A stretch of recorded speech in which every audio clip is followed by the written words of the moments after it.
Good morning. Today on Spotlight, the legal and constitutional challenges to Michigan Governor Gretchen Whitmer's COVID-19 related executive orders. Has the governor pushed the legislature and Michiganders out of important decision making? Or is the loyal opposition just playing partisan political politics during a health pandemic?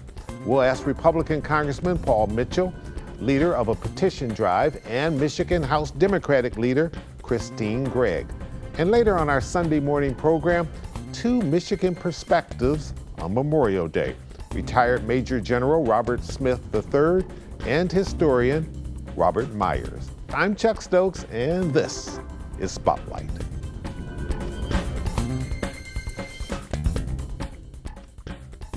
Let me just start off with this petition drive that you've launched. Why have you launched this petition drive? And before you answer that question, the Detroit Regional Chamber just put out a study, survey that said 86.3% say that COVID-19 is a threat to public health, and 58.8% believe the threat of COVID-19 has been balanced and downplayed, and that the majority of people seem to be with the governor right now. Why are you challenging her authority? Well, I've never suggested COVID-19 is not a real threat to our health. It absolutely is.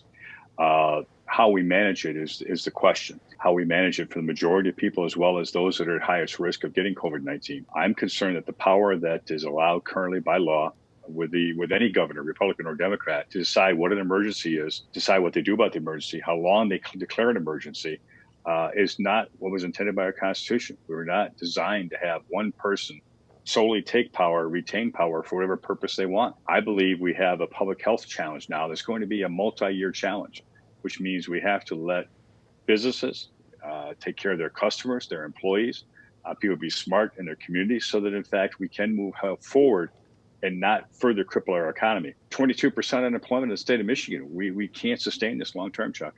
Is it your opinion that the governor has gone above and beyond her powers or abusing her powers? By 1945 law in the Michigan Constitution gives her a lot of power. Certainly there's the 1976 law that gives the legislature a little more check and balance in it. And we've got these two laws competing against each other, and they're being challenged in the court, and we'll see how that all sorts out. Is that your opinion, that she's just totally knocked out the legislature? Well, I think the legislature she's basically made them secondary at best. She's also overridden the court system as well, in that she's changed terms for protective orders. She's lengthened statute of limitations. So rather than have three parts of government, court system, legislature, and the governors, we now have one. Most powers are vested with the governor. I think that's not what our Constitution intended. I believe the 1945 law was intended to deal with, at the time, race riots, and even that isn't constitutional, in my opinion. As you know, as a citizen, I'm challenging the governor in federal court for violations of our constitutional rights, because I believe the powers that were undertaken by the governor violate very basic rights we have as citizens.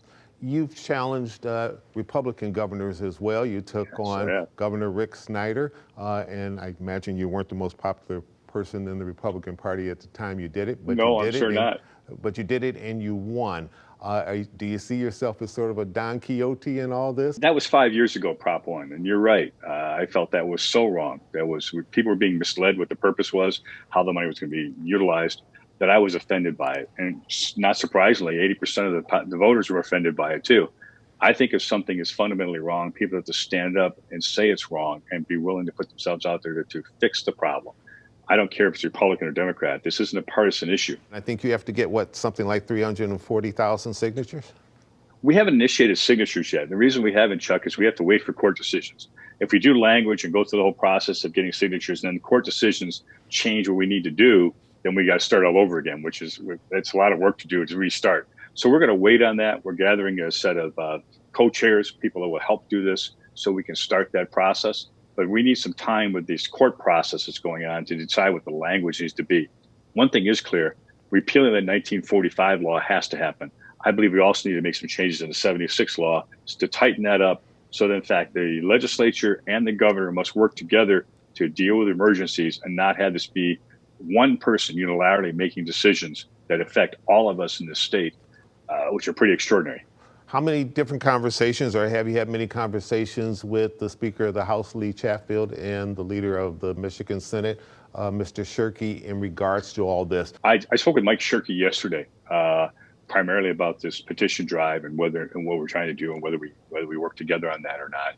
I did not do this legal suit or the announcement of a petition drive in concert with the state legislature.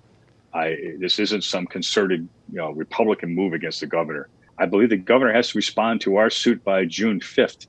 So we'll see what the answer to the suit is and move forward depositions, which we are going to do.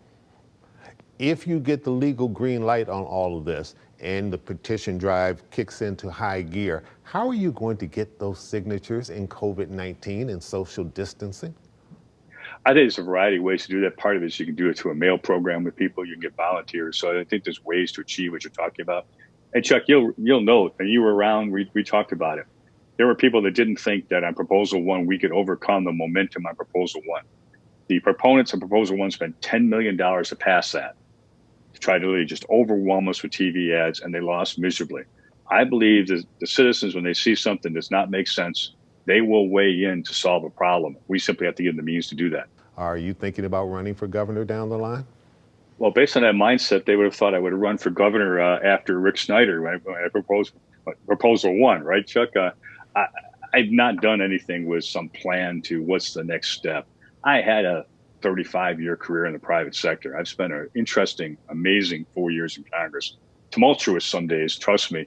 I don't know what the next step is for me, but I know the current step is to address this problem, and that's my focus. Thank you so much for joining us today, and we look forward to talking to you again, certainly, hopefully a few more times before you leave Washington and head back to the state of Michigan. Thanks, Chuck. Good to talk to you. It's always a pleasure talking to you as well.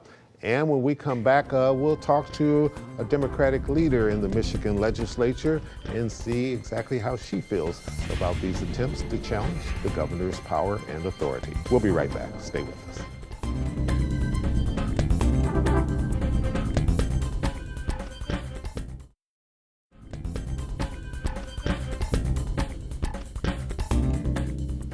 And welcome back to Spotlight. Joining me now is Representative Christine Greig.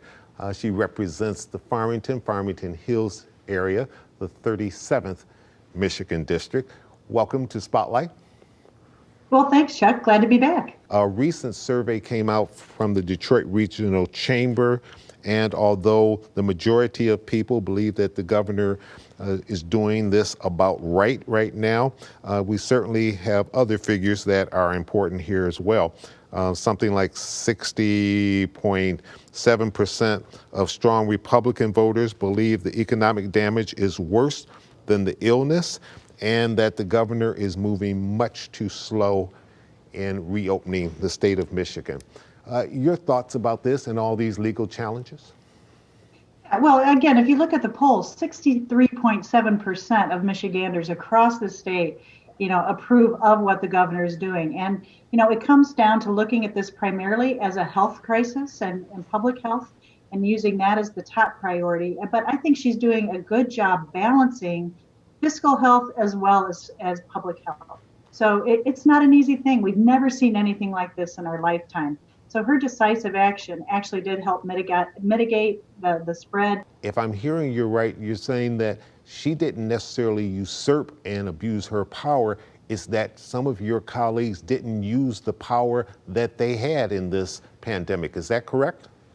Absolutely. We have rarely met, and when we have, we were not doing full public hearings, providing oversight, working hand in hand with the governor. Now, the governor did what she can do through the authority of the Act of 1945 that gives her these broad authorities. We just had a court ruling that said that threw out a case that was brought up against her and saying it was without merit. So she clearly is using her authority. She continues to have quadrant meetings as well and asking the Republican leaders what their thoughts and ideas are. Our legal counsels continually work. So she has done a great job, I think, involving the legislature to the extent that she can. But it's up to the legislature to meet, to debate, to provide the oversight, to be a co-equal branch, and we have stepped aside from that responsibility. We introduced a resolution, in fact, I introduced it, to allow remote participation, just like we've seen in Pennsylvania and in other states, and it was just sent off to die in government operations, and that is walking away from our responsibility as that co-equal branch.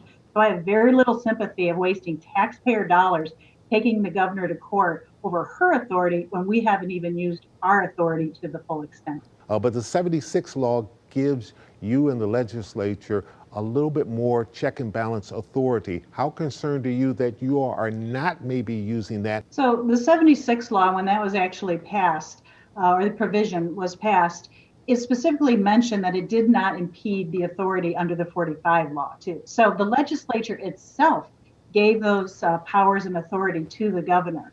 So when you're arguing that the governor has overstepped her bounds, this is exactly the powers that the legislature gave her in such an incredible crisis as we're facing right now. What was it that stopped the both parties from being able to get into a room, look at this major crisis facing this state, argue, fuss, fight, do whatever you have to do, but then come out and have a united front for the people? Well, we've got to do better, and we can. When we have the meetings, the governor always provides ample opportunity to bring up issues and talk about them. And frankly, there wasn't a lot of discussion. Now, when she works, when her team works on executive orders, all of our legal counsels are working together and they're bringing in our input on those. And you've seen that reflected in these executive orders. So I just sometimes don't understand what they're whining about. It seems like they have an issue with a woman in authority, and it's very frustrating. You have a strong Michigan plan that the Democrats have put out, 7 pillars to that. What is that plan? As legislators, we need to say what's next. What have we learned from this, and how do we move the state forward and make it stronger, right?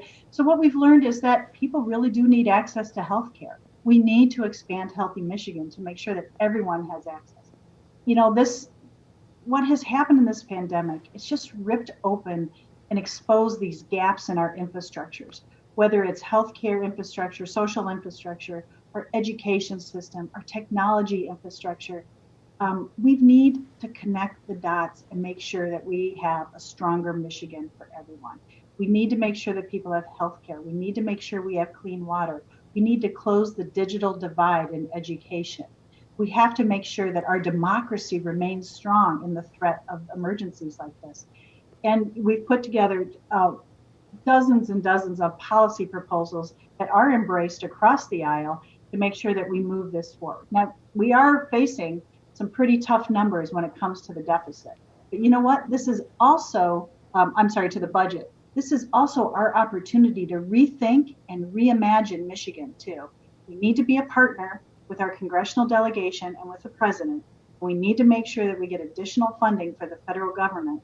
But regardless of the pot of money that we're working with, we have values and priorities. And those focus around the well-being of our residents of the state of Michigan, not big business. We need to make sure that people have clean water, health care, great schools, and great paying jobs. Worker protections. We've seen just how critical that is here. That's in the Michigan Strong Plan as well. Yes or no? When all is said and done, do you believe that the governor will win all of these legal challenges? Yes, I do.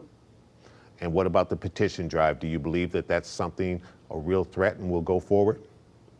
I do not. I think, Michiganders do not want to rehash and relitigate and spend a lot of dollars, frankly, when we should be looking at how to make the state stronger. I think it's a waste of money and a fool's errand. All right, Madam Democratic Leader, thank you so much for joining us today on Spotlight. Stay safe, and I'm sure we'll be getting you back in the very near future. Thanks, Chuck. You too. It's a pleasure. And we'll be back in just a second, and we'll draw our focus on the holiday, Memorial Day. We'll be right back. Stay with us.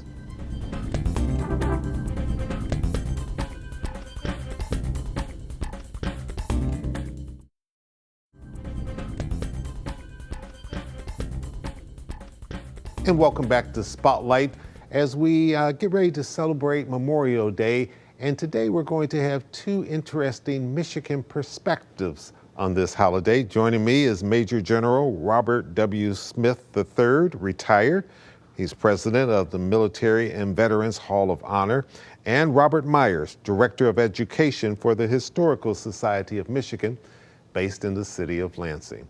Gentlemen, thank you for joining me today on Spotlight. Let me start with you, Major General. Why is it so significant? You're someone who has a long history with our military.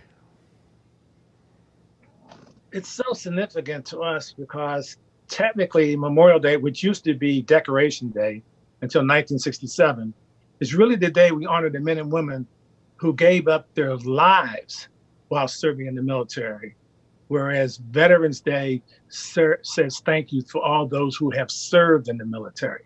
So this is the people who have given the ultimate sacrifice. And so commemorating them has a special meaning for our life, liberty, and pursuit of happiness. Bob Myers, you have followed history in addition to being a historian and being a past curator. You do some acting on the side. I don't know when in the heck you squeeze it in the midst of your busy schedules crisscrossing this state. But talk about this day from a historical perspective and the role that Michigan has played, because I've heard you in your different talks and presentations at conferences, and you always seem to find those interesting angles that people oftentimes don't know about Michigan. Thanks, Chuck. Yeah, actually, it was a couple little girls from Michigan who many people say got it started. Ella and Josephine May, their father was a chaplain in a Michigan regiment, and he had taken his family along with him, which the officers sometimes did. And these little girls went out in Arlington, Virginia, ran across, they were picking wildflowers like little girls do, and they encountered a grave there. And they put the flowers on the grave, and as they walked home, they started doing that on various graves and told their mother, and she and a friend kind of took it up. They were from Kalamazoo. Major General, you are involved, you're also president of the Military and Veterans Hall of Fame, or Hall of Honor, I guess, here in the state of Michigan. That's something relatively new, and your first ceremony was last year, is that correct, in Lansing? Last year at the Michigan History Museum in Lansing was the very first ceremony, only becoming the 12th state in the Union to recognize its veterans under the seal of the governor and the legislation. Interesting. And then you had another second ceremony planned for this year, because it's an annual event, that got postponed because of COVID-19. You were honoring an illustrious group of people, very diverse group. We'll put their pictures on the screen so people can see. One of them was the longest serving governor of this state, Governor William Milligan, as just one of the many, a very diverse group. But what's going to happen now that you can't have that ceremony, at least not in May when you planned? Well, we target basically trying to have the ceremony either around Memorial Day, Independence Day, or Veterans Day or Veterans Week. So right now we're trying to possibly postpone to Veterans Week, depending on the situation with COVID-19. We do not want to postpone. We want to be able to honor every year the veterans. Right now, we have a target of trying to look at October. Okay. I need to take a quick break. We'll hurry right back. When we come back, Bob Myers, I want you to talk about any other tidbits you have in terms of Michigan history and Memorial Day, but also the Historical Society of Michigan and what you do year-round to try to increase awareness about the history of this state. We'll be right back. Stay with us.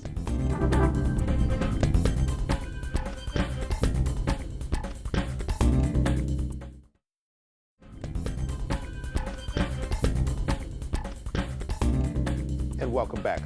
Bob Myers, any other tidbits of Michigan history in this particular holiday that you want to share with us? Well, as General Smith said, it was originally Decoration Day. It was created by the Grand Army of the Republic, the Union Army veterans. And Michigan was the very first state in 1871 to make Decoration Day a state holiday. We led the way with that. The Historical Society of Michigan, which I know you're very involved as its educational director, if people are interested in history, whether it's a holiday or anything else, they can get this year round. You have something called, is it History Hounds, and it's virtual, and I understand it's been really on the increase in this COVID-19 environment. Yeah, everybody's been taking advantage of that. It's a lecture series. We've expanded it to 4 a month, and you can register online on our website. If you are a member of the Historical Society of Michigan, it's free. If you are a member of any of our member organizations, like Detroit Historical Society, for example, it is also free. You just log on to your computer. It's a Zoom thing, like everything like we're doing right now. It's all on Zoom. Mm-hmm. And so you can attend virtually. Michigan History Magazine is bi-monthly. We have put out 6 issues a year. And we have a members magazine, The Chronicle, which comes out 4 times a year. And our editorial staff just does a wonderful job with those. And we have articles from all over the state, all different kinds of topics. We really work at diversity in the articles. So we're very proud of our magazine. I think they do a wonderful job with it. I've noticed in the people that you're honoring, past and present, tremendous diversity. When you think about that in the military, talk about the importance of that. Most people didn't realize we have 17 Native American tribes. We even have an inductee coming in this year, Native American. And yet that has excited all 17 tribes to want to participate in this upcoming ceremony. The African American. We have an African American who has 2 Medal of Honors from Coldwater, Michigan. That's almost unheard of. Mm-hmm. Then you have a president, President Ford of the United States. We've had senators. And so by going through, the first woman of the line general in the Marine Corps was from Durant, Michigan. How many years did you serve? 34 plus active status, but I'm still doing things for the military worldwide. All right, and you dress casually today. Usually when I see you, you have all kind of bars and stripes and different military colors on, so it's nice to see you in a casual look. You're probably getting ready to do some barbecuing. Gentlemen, thank you so much for joining us and adding an interesting perspective on Memorial Day and the state of Michigan. Stay safe, both of you. Thank you, Chuck. Thank you. Thank you. That's it for today. Thanks to all of my guests. I'm Chuck Stokes. We'll be back next week with more newsmakers in the spotlight. Have a happy, safe, and social distance Memorial Day.